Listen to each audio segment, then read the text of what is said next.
Hello and welcome to Gold and Silver Assets. I'm Diora and it's Sunday the 5th of December 2021. So just the market update today, testing the bulls.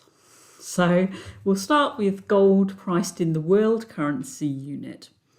And the reason I'm looking at this rather than specific currencies is that there was a gap over here that got filled and there was a gap over here. And last time I was saying it hadn't quite filled and I was expecting it to be filled, and it has been filled. So I actually looked back on this chart. This is on the weekly scale. And going up to 2011, I can't see any other gaps in this. This chart only went up to 2011 as well, so it didn't go back any further. But yeah, these are the only two gaps I could find. So that's interesting.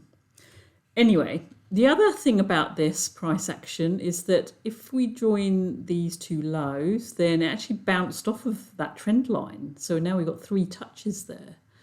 So, and I mean, the lower wick here is a bit longer than the upper wick, small body there. So I don't know, maybe that is the kind of turnaround point for this. I'm not sure. I mean, another possibility if it were to break down further would be to retest this downsloping trend line. But look, if you stand back and look at this, I wouldn't say that that looks like a terrible chart. And if you go on the monthly scale, it doesn't look too bad even then. One of the things is people tend to mismatch their time scales. So you know, they might be working on a weekly or monthly time scale in terms of their price targets, but they're looking at it at the weekly scale, or the hourly or daily scale even. And so, you know, these moves seem massive, you know, so you've got to kind of match up what time scales you're actually looking at here. So for me, this kind of looks just like more of a test of the bulls, really, rather than anything bearish at this stage. So for my time scale, I'm not panicking. Okay, and then we'll look at gold in US dollars this time. And of course, this chart does look different. Obviously, we didn't come up as much as we did in the world currency units.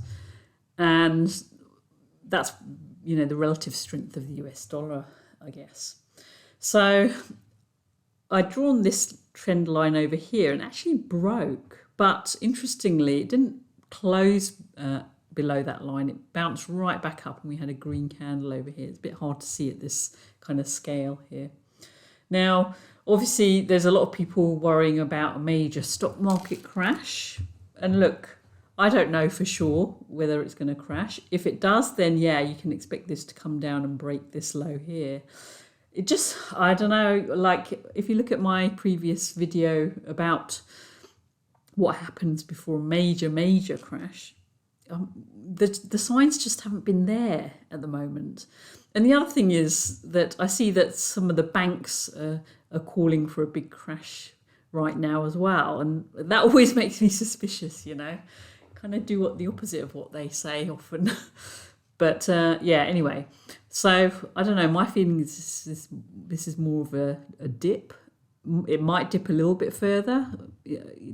I'm not sure that it's completely finished yet, but you know, I'm not expecting, you know, the big, you know, 50-60% drop at this stage.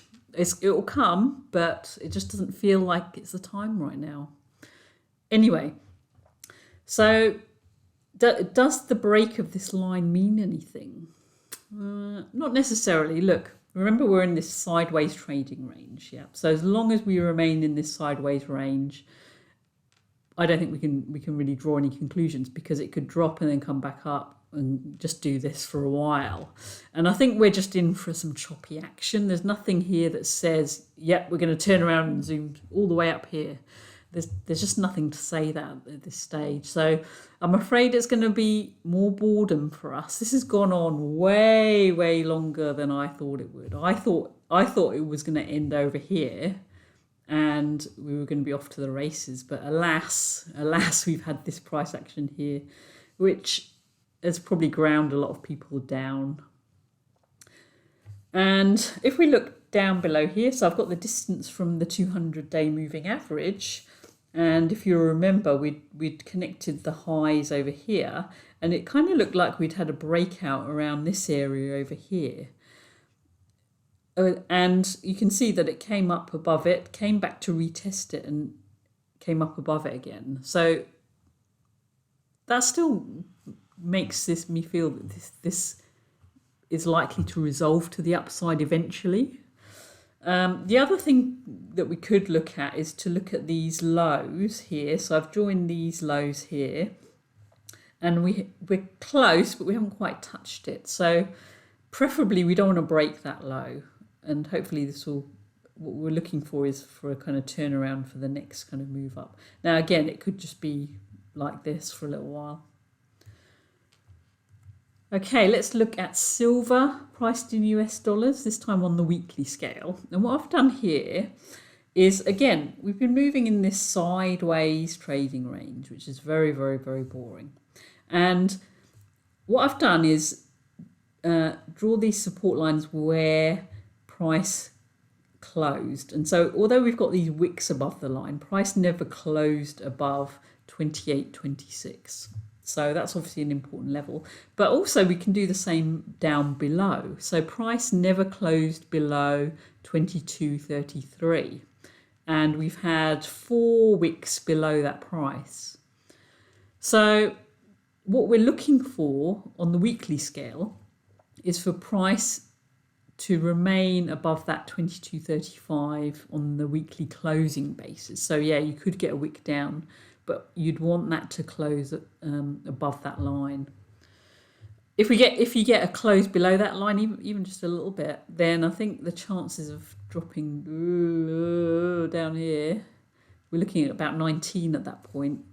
That is a distinct possibility, because look, there's a lot of thin air over here and very little price action. So that's what you've got to be aware of, is a fall through the floor. But remember, this could still be a test of the bulls, because we haven't broken this low yet. Now, it's still too early to say, but it's still above that low. So it is still potentially a test of the bulls.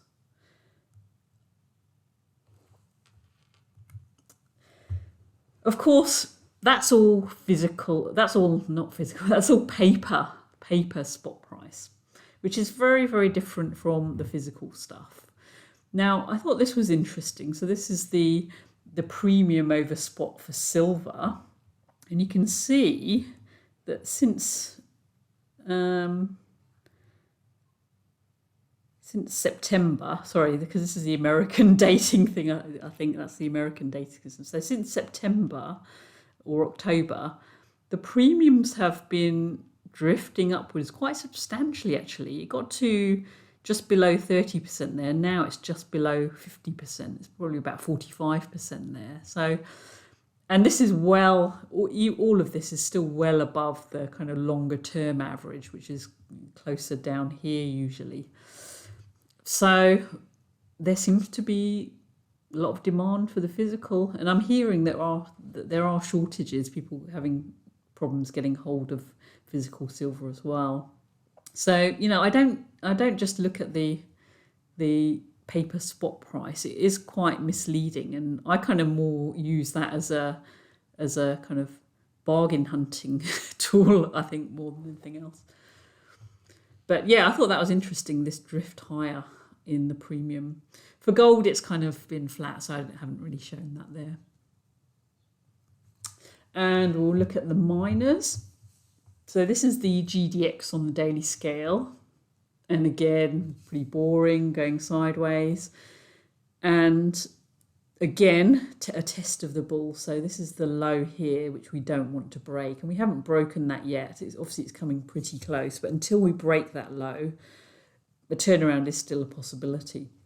But remember, and we really do need to break above 36 and stay above there, really, to really kind of be confident of a new move from this sideways action here.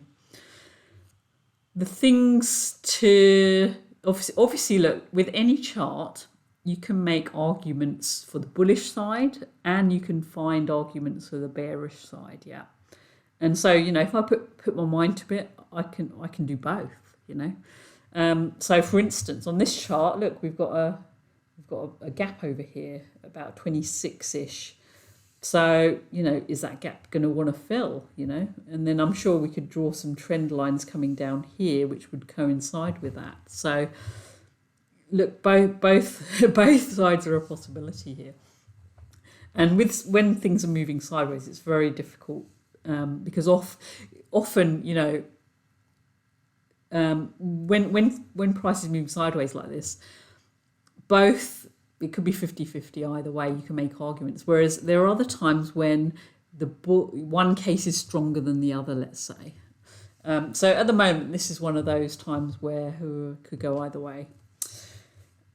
And I know people don't like to hear that, but that's just the way it is.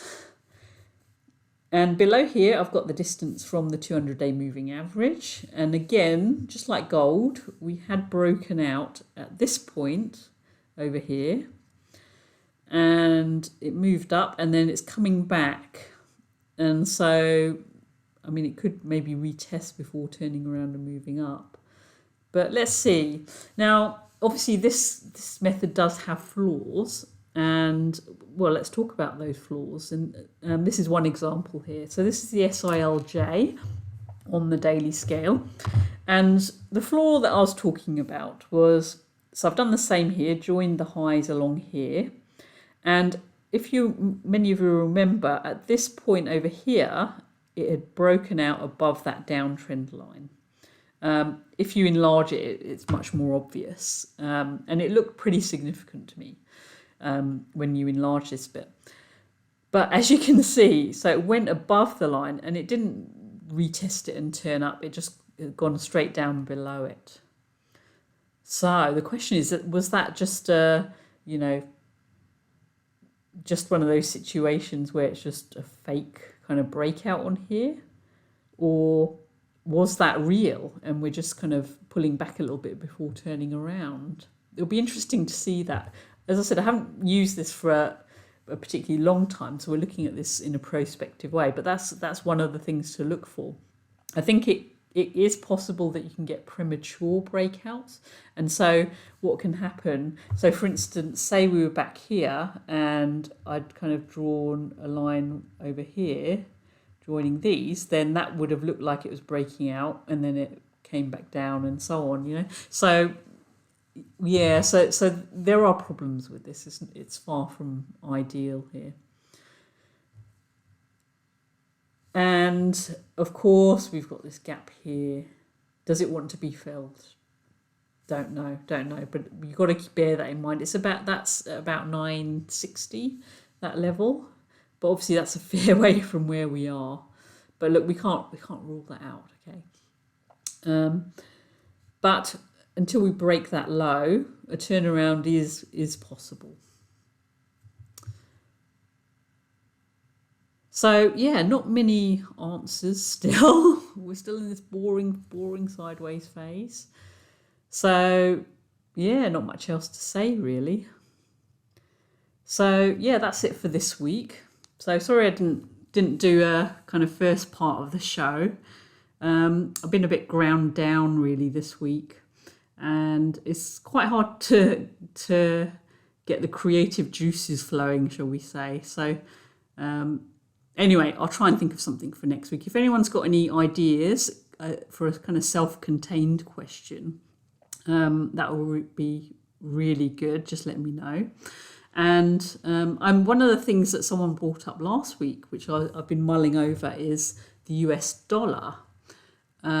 So will the US dollar be the first domino to fall or the last domino to fall? And that's a really, really interesting question. But the more I thought about it, it's actually a very, very difficult question for me to answer in a show as well. So I'm still mulling that over. I'm not quite sure where to even start with that. I think part of the problem is that there's a lot of kind of in-depth financial information that's not necessarily transparent to to us ordinary folk. So anyway, I'll keep thinking about that anyway.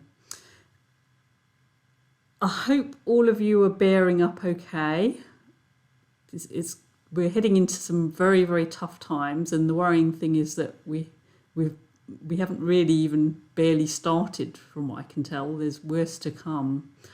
So anyway, I hope you're all doing okay. I did want to say thank you to those of you who say hello in the comments. At the moment, interacting with you guys in the comments is kind of the bulk of my social life at the moment. Oh dear. Anyway, hopefully that will change soon. Anyway, feel free to say hello to me. Thanks for sticking around. See you next week. Bye.